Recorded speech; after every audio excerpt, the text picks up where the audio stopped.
analyst at National Grid and a UCL chemical engineering graduate with experience across engineering, finance, and supply chains. I'll leave it to you from here, Ahmed. Thank you. Can everyone hear me? Can you hear me? Yep, we can hear you. Brilliant. Yeah, thank you for the opportunity. It's really great to be here. So yeah, I guess to start off, shall I start off how I sort of got my degree, go a bit behind some history, or straight away start from the, how would you like to? We can start with how you got to where you are now. Yeah. Sure, yeah. So I done my A levels in maths, chemistry, and biology.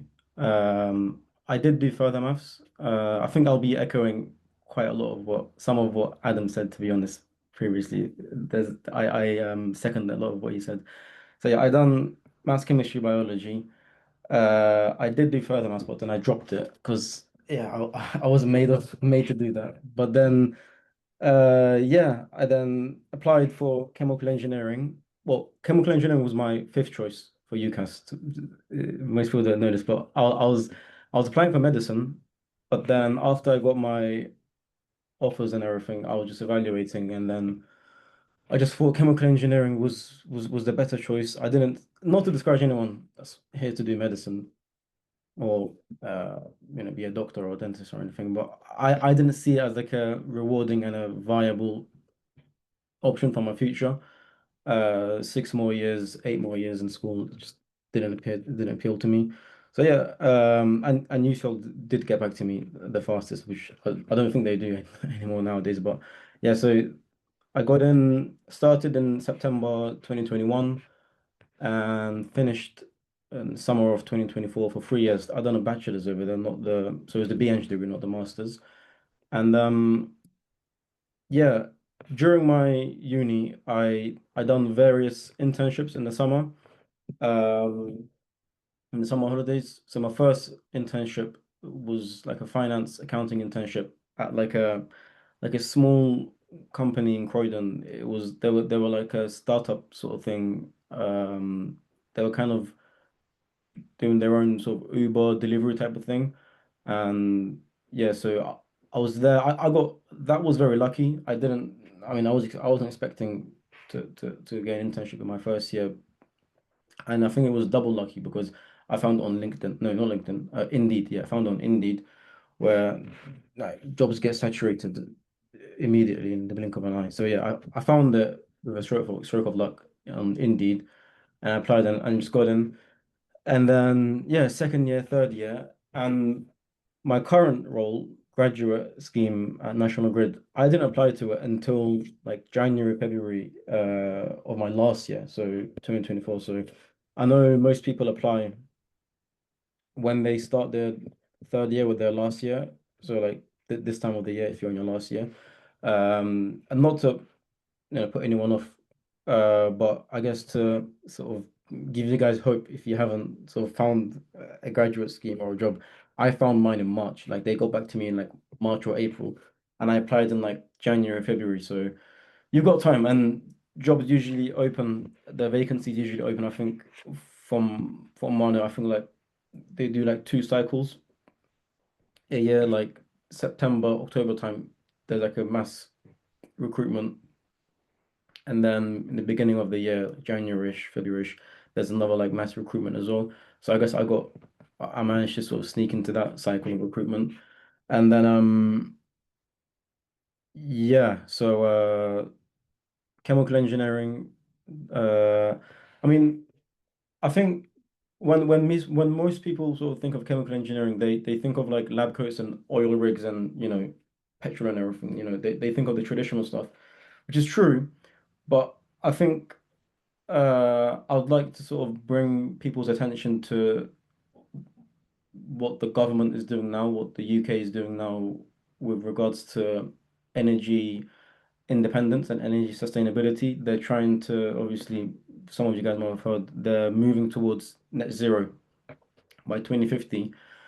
Those living in London would have felt its impacts, with the ULAs and other regulations. But that's obviously having some positive impacts as well with regards to, you know, new sectors being opened up. So, for example, I think until recently, the UK had only one gigafactory, and that was like a Chinese factory somewhere. And what a gigafactory is basically, it's a factory that produces batteries for EVs. And the UK had only one since like the 90s. And that was owned mainly by Nissan. And because of the shift in net zero and all the investment that's flowing from the government directly and public opinion, they've opened another one. They're opening a new one. So that's obviously a big deal. That they're trying to compete with with European powers and obviously trying to make themselves more independent from Russia and the Middle East with regards to energy, which is, it's a big deal. Um, so right now, what National Grid is doing, where the main things that we're doing is installing offshore and onshore wind farms to make as much as generate as much as much renewable energy as possible, and also building the sort of building and connecting. They're building undersea underground cables across the channel. So you've got, I think, six cables from Denmark, Netherlands, Belgium, Norway, and two in France, all connecting to the UK. So when we've got high demand and they've got low demand and their energy is cheaper, we buy from them and then we use it here for cheaper rather than using ours. And then when we're low demand here, and because of the time differences, it makes it easier rather because they'll all be in the same demand, the supply and demand thing. So yeah, when we're not using it, we sell it to them for affordable prices for them. But yeah, I mean, going back to the degree itself, kind of jumping here,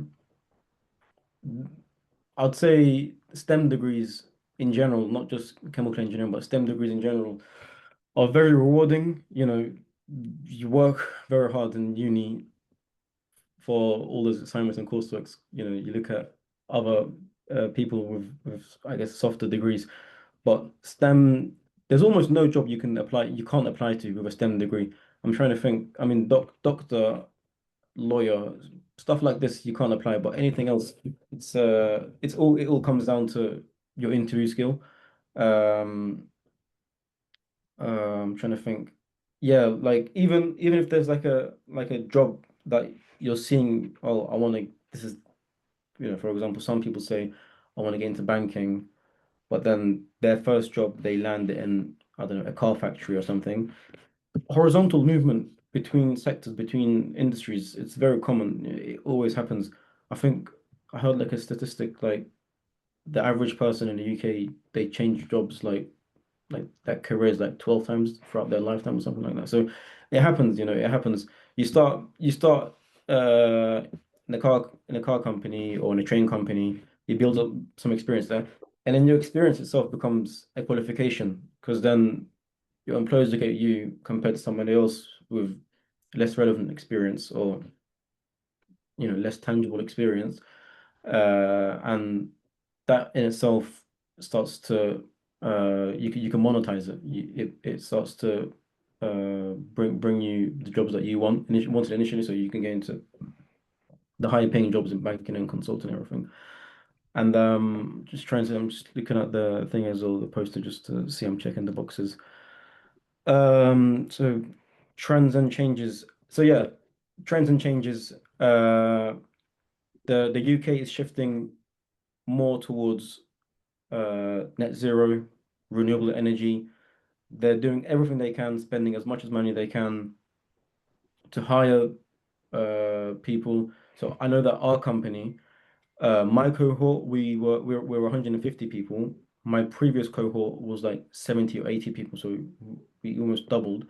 And I think this cohort of graduates that are coming to start, they're more than 200, I heard. I think almost 300. So there's like mass hiring. And I guess the sort of the good sort of buffer, comfortability that comes with working in a company like National Grid is that it's a monopoly.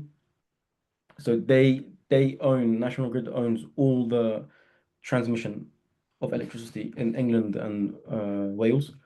So what I mean by that is if let's say I don't know British Gas is uh, generating electricity in up North England, they've got their I don't know a coal factory or nuclear energy, or they've got wind farms. They generate the electricity. We don't own National Grid doesn't own the electricity itself. We don't own the energy or the electrons. We don't own any energy. What they own is if you see the pylons, in the countryside, not the ones in London in the big cities, but if you see the pylons in the countryside along the motorway or the substations that relay the energy, that's what National Grid owns. So the infrastructure that carries the energy. So yeah, as I was saying, organizations that are essentially a monopoly or giants in their sector, they sort of give you a ease of mind in terms of redundancy or um, your prospects. There are downsides to that as well. Um, it comes with heavy bureaucracy and it's just slow admin. Recently, for example, I needed my one of my managers to write me a reference. I was looking for like a part-time tutoring job, and then I messaged my manager. I was like, "Could you write me a reference?" And then they all pass it to each other because I don't know.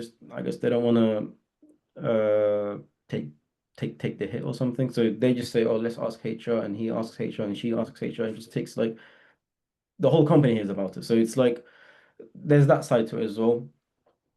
But yeah, it does come with a lot of opportunities, learning opportunities. Whether it's they like with my I don't I guess it's with most companies, most big companies as well, but with my company, they give you a lot of access to the restricted or paid content in LinkedIn Learning, or if there's a particular course that you want to learn or do on Udemy or any other paid course, as long as you can explain yourself, uh, they'll buy that for you. You can buy it, and you can, they'll do that for you. There's that too, and you get the certificate or you get the qualification. In some cases, that does include a master's degree as well or a PhD.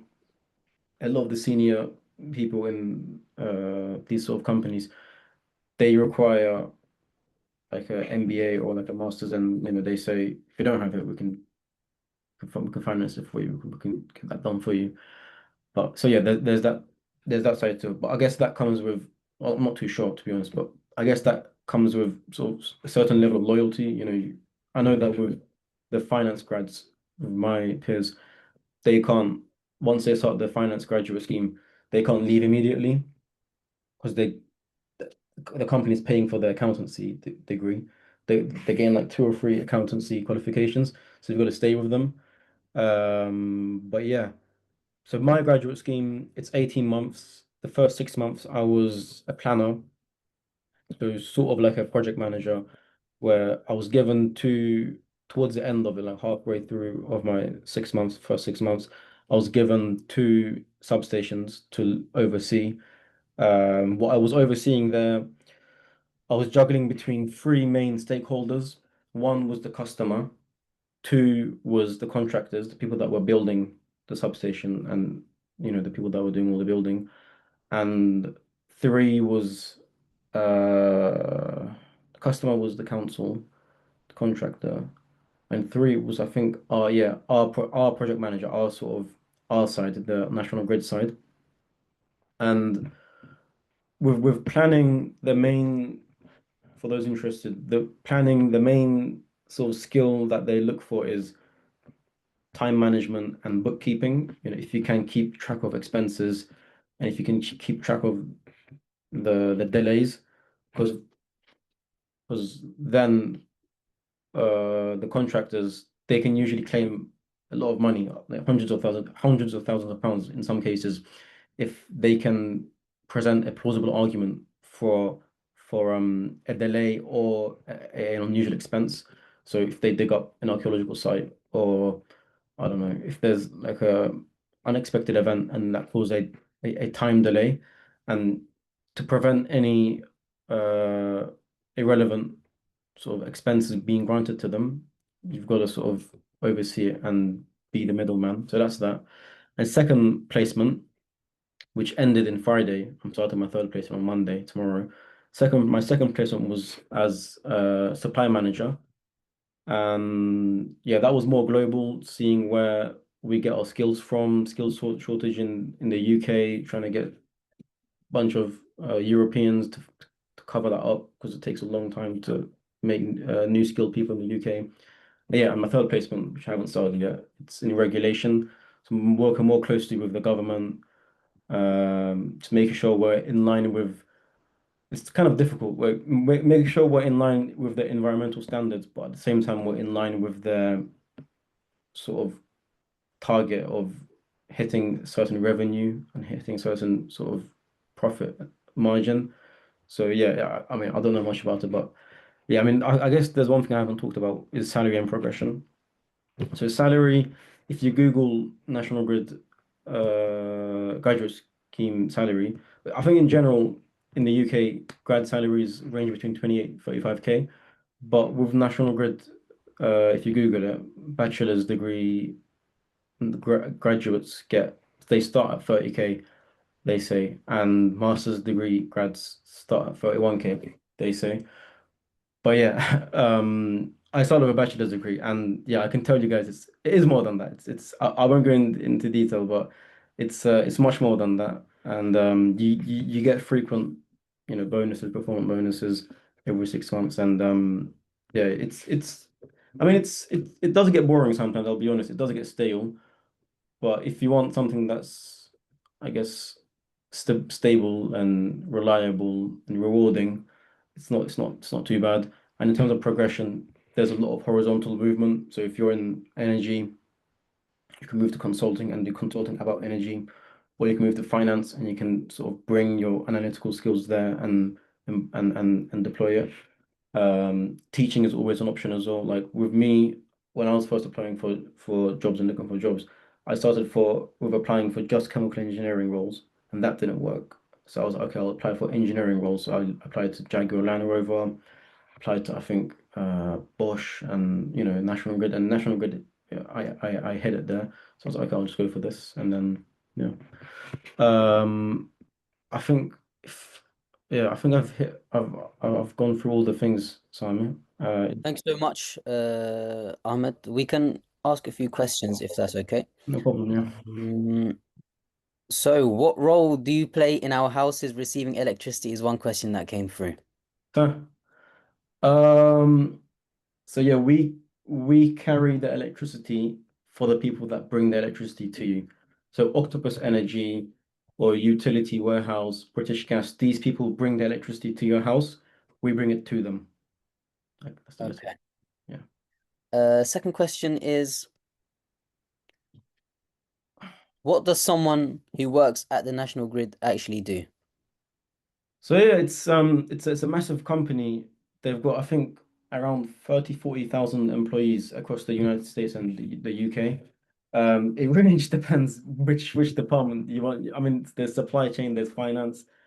Uh, I mean, to give a general answer, project managers, I guess it's a general answer. Project managers, the UK is building hotspots everywhere, substations everywhere that can relay energy much faster to homes and businesses. And what someone working on National Grid does is make sure that that substation and those infrastructure are built in time with minimum costs and maximum effectiveness for consumers. That's the best way I can put it. Thank you very much. And final question. This one's a bit more personal. Okay. From planning to become a doctor to working at the National Grid is a big difference. Do you enjoy what you do, and why this difference? No, yeah, I enjoy what I do. Yeah, I enjoy what I do. I mean, I don't know why I was wanting to become a doctor. It was just, I don't know. Maybe it's just I don't know why I wanted to be a doctor. It's just yeah, I hope I forget that part. But yeah, I'm grateful that I enjoy what I do. If I can give a few pieces of advice as well, I forgot to say, is for anyone listening, for GCSE students and A-level students, the best advice I can give to them, my personal tutor gave to me when I was in uni in my last year, and I wish others told me as well, was that the main thing that counts in GCSE and uni as well, but mainly GCSE and A-level because of the social pressure and your friends and everything, is that the only thing that counts is the last exam. I promise you. And you already know this as well. GCSE and A-levels, they already know this, but I don't know. It's just I'm looking back as well in GCSE and A-levels, like we made it feel like as if those mock exams and those little quizzes were just everything. It was like if you fail that, your friends make fun of you, you're disowned by your parents, you sleep outside or whatever, and your teacher just it's like it's not the end of the world. Like it's just yeah, I don't know. Like, the only thing that matters is that exam. After that, you can go off the grid, you can go off the radar, do whatever you want. And I think for uni students, I'll repeat what Adam said. Apply for everywhere, get the interview skills. Because with uni, if I could if I could either study at Oxford but a random degree, or okay, not Oxford, but if I could study at the third best uni, so not outside apart from Oxford, but if I could study at any degree apart from Oxford, sorry, any uni apart from Oxbridge, that of my choice, but a random degree, or study at my choice of degree, but at a random uni, average uni, I'll choose to study my choice of degree at the average uni because you're studying something that's gonna stick with you for 3 years, 4 years. You gotta enjoy what you're studying, and most importantly, if you enjoy what you're studying, your grade is going to be really good. Your grade matters the most. No one's no people I always hear it's like, oh, Duke of Edinburgh and all of this, and I don't want to rain on anyone's parade, but honestly, guys, the main thing that counts. I don't know if I'm like thinking it, but the main thing that counts is your grade. And with uni as well, no one's going to ask you, did you go to there's like maybe 0.1% of companies in consulting or other, they're a bit elitist. They do ask, did you go to these unis? Apart from that, if you want what you're sort of wanting in your head, that sort of salary and that sort of job, do well in your degree, get the interview skills, and just it will come. Thanks so much, Ahmed. We No are problem. actually 1 minute past the Sorry, limit, so thank you very much for your time. no problem. We really appreciate it. Now I'm going to pass it on to Sadet for the next talk. Thank you.